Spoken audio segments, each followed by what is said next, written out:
मसरूर जी, आप निर्दलीय प्रत्याशी हैं, गाँव में लगातार डोर टू डोर कैंपेन कर रहे हैं। गाँव से क्या समस्याएं सामने आ रही है? देश आज़ाद हुए 75 साल से ज़्यादा का समय हो चुका है। समस्याएं तो अभी मैं यहाँ पर जाखड़ी गांव के अंदर आया हूँ और यहाँ के लोग बहुत ही अच्छे लोग, एक संस्कारी लोग हैं। गांव में एक साथ बैठते हैं। मैंने यहाँ पर पहली बार देखा है कि भाजपा, कांग्रेस, सभी अन्य दलों के जो समर्थक हैं, जो पदाधिकारी हैं, वो सारे लोग एक जाजम पर बैठकर एक नए व्यक्ति को भी सुनना चाहते हैं। तो मुझे इन लोगों ने बहुत मान सम्मान दिया। मैं इनके लिए हमेशा इनका आभारी रहूँगा। मंदिर के आगे खड़े हैं, किसी प्रकार की झूठ-पाट की राजनीति में करना नहीं चाहता। रियल बात यह है कि 70 साल देश आज़ाद हुए हो गए, लेकिन अब तक इस गांव में बच्चों के पढ़ने के लिए साइंस की कोई व्यवस्था नहीं। अब सोचिए आप, शिक्षा तो सबसे पहले होती है। यहाँ के बच्चे बहुत प्रतिभावान हैं। कुछ समय पहले यहाँ की एक बच्ची स्टेट लेवल पर अपने जालौर जिले का नाम कर चुकी है खेलकूद में, जबकि मेरे बच्चे की भूमिका जबकि खेल मैदान की कोई व्यवस्था ही नहीं है। इतने प्रतिभावान बच्चे इस गांव के हैं। इस गांव के क्या, हमारे रानीवाड़ा विधानसभा के बच्चों के अंदर बहुत सारा टैलेंट है, लेकिन इन नेताओं की वजह से शिक्षा की व्यवस्था लड़खड़ाई हुई है। खेल मैदान की खेल उपकरण नहीं है। ये सारी असुविधाएं हैं, लोग लेकर आ रहे हैं, नए व्यक्ति को लोग ढूंढ रहे हैं और मैं इनसे आशीर्वाद मांग रहा हूँ। ग्रामीण स्तर पर देखा जाए तो चिकित्सा के क्षेत्र में और शिक्षा के क्षेत्र में कितना विकास हुआ है? चिकित्सा और शिक्षा की अगर बात की जाए तो इनके ऑपोजिट में दो चीजें और इन नेताओं ने खड़ी कर रखी है। शिक्षा और स्वास्थ्य एक तरफ है, दूसरी तरफ है जाति और समाज। इन लोगों ने क्या किया, इन नेताओं ने, कि शिक्षा और स्वास्थ्य रियल राजनीति ये होनी चाहिए थी ताकि हमारा क्षेत्र आगे बढ़े। शिक्षा और स्वास्थ्य मतलब व्यक्ति स्वस्थ रहेगा, गांव के अंदर हॉस्पिटल होगा, सरकारी निःशुल्क दवाई मिलेगी, तो गांव का बच्चा, बुजुर्ग, महिला, बहन माताएं बीमार नहीं पड़ेगी। प्रेगनेंसी के दौरान इन लोगों को बर्बाद नहीं होना पड़ेगा प्राइवेटों में। तो ये गाँव का जो आर्थिक स्तर है वो सुधरेगा। और शिक्षा की व्यवस्था में यहाँ अच्छी स्कूल हो, सारे पद हो, साइंस वाइंस सारी चीजें हो, तो यहाँ के बच्चे बाहर पैसे खर्च करके पढ़ने के लिए नहीं जाना पड़ेगा। तो यहाँ की गांवों की स्थिति सुधर जाती है। लेकिन इनके खिलाफ, इनकी नीयत नेताओं की खराब थी, इसलिए इनके खिलाफ इन्होंने एक समाज और जाति की व्यवस्था खड़ी की। ये इन समाज से है, ये इन समाज से है, ये इस जाति का है, ये इस जाति का है। जातियों और समाजों में जहर घोल घोल करके यहाँ के विकास के ऊपर बहुत सारी बंटवारा कर दिया। घर घर में बंटवारा कर दिया, भाइयों भाइयों में बंटवारा कर दिया।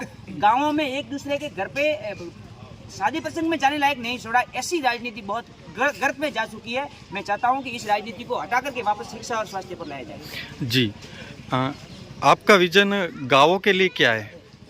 गांवों के लिए मेरा मुख्य विजन तो यही है कि यहाँ की जनता आशीर्वाद देती है और अगर मुझे सेवा करने का मौका देती है तो मैं सबसे पहले तो गाँव में जितनी सरकारी स्कूल हैं उन सभी सरकारी स्कूलों में पहले तो व्यवस्थाएं, पानी की व्यवस्था, टॉयलेट की व्यवस्था, बिजली की व्यवस्था, टेबल चेयर की व्यवस्था और बच्चों के लिए शिक्षक पर्याप्त मात्रा में, जितने पद हो पूरे पद भरे होने चाहिए। ये सारी व्यवस्था है और खेलकूद के मैदान की व्यवस्था है। प्रतिभावान बच्चों के लिए खेलकूद के मैदान की जरूरत होती है। ये सारी चीज़ें पहले। दूसरे नंबर पर स्वास्थ्य।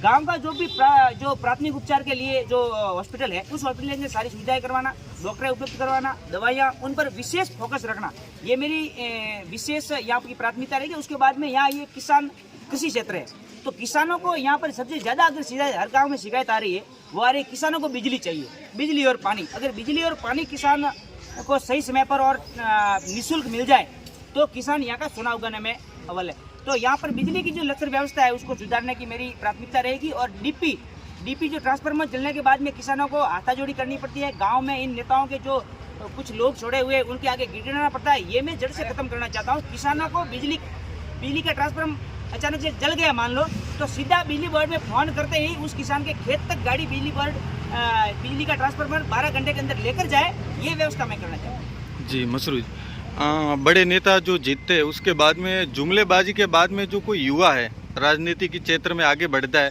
उसके लिए गाँव की राजनीति कैसी रहती है? किस तरह के सवाल सामने आते हैं? सवाल यूँ है कि बड़े नेताओं में युवा अमीर लोग हैं और अमीर लोगों का क्या होता है, उनके पास हजारों करोड़ों की प्रॉपर्टी है, वो सिर्फ पद पाने के लिए और विधानसभा जाने के लिए और भ्रष्टाचार कैसे किया जाए उसका एक पावर उनके हाथ में आ जाए, उसके लिए वो यहाँ पर 5 साल में एक बार आते हैं, उनकी पूरी फैमिली आ जाती है।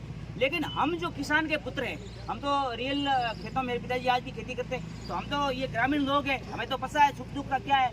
तो हमारा मुख्य विजन तो रहता है विकास कार्य, लेकिन चुनौतियाँ ये आती है कि हमारे पास संसाधन कम होते हैं। वो लोग फॉर्च्यूनर लेकर आते हैं तो हम स्विफ्ट लेकर आते हैं, छोटी गाड़ी। वो लोग एक काफिला लेकर चलते हैं, वो लोग लाखों रुपए खर्च करते थे, हमारे पास इतना धन भी नहीं होता। तो बहुत सारी चुनौतियां हैं, लेकिन चुनौतियों से लड़कर भी आगे बढ़ना, ये जज्बा हमने तय कर रखा है। मसरूर जी, कल यदि आपको रानीवाड़ा की जनता आशीर्वाद देती है फिर आप भी जयपुर रहना, बड़ी बड़ी गाड़ियों में घूमना, ये जनता कैसे विश्वास जता पाएगी, आम जनता है वो? ऐसा कुछ नहीं है। हमारा जो पहले से परिवार है, एक सामान्य परिवार है, और सामान्य परिवार की जो हमारे संस्कार हैं, यहाँ गांव में हम रहते हैं, ये सारी सुविधाएं हम कभी भूल नहीं सकते, और इन सब के लोगों के बीच में रहते हैं, ऐसे ही रहेंगे। पद आते रहते जाते रहते, ये तो सेवा का मौका होता है। अगर जो व्यक्ति समझे उसके लिए तो सेवा का मौका, अच्छी सेवा देंगे तो बार बार सेवा का मौका देंगे। और यहाँ रानीवाड़ा के लिए सबसे बड़ा मेरा एक सपना है, वो मैं आपको बता देता हूँ। पिछली बार 2 महीने से हमारा धरना चला था रानीवाड़ा के अंदर, जिला बनाने को लेकर के। सांचौर में रानीवाड़ा विधानसभा क्षेत्र के लोग नहीं जाना चाहते, और मैंने यहाँ सांचौर और रानीवाड़ा के बीच में कल्चर में भी बहुत सारा फर्क देखा। यहाँ के बहुत अच्छे लोग हैं, वहाँ भी लोग अच्छे हैं, मगर यहाँ के लोग वहाँ तक जाना नहीं चाहते, ये एक उनकी भावना है। तो उसको लेकर हमने एक संघर्ष समिति के माध्यम से, उसका मैं भी इच्छा था, 2 महीने तक धरना रखा, लेकिन अंत में कांग्रेस सरकार ने हमारे साथ बहुत बड़ा धोखा किया। अब हमारा विजन है, वो है रानीवाड़ा को जिला बनाना, क्योंकि दूध जिला बन सकता है, रानीवाड़ा जिला क्यों नहीं बन सकता है? तो रानीवाड़ा को जिला बनाना मेरा मुख्य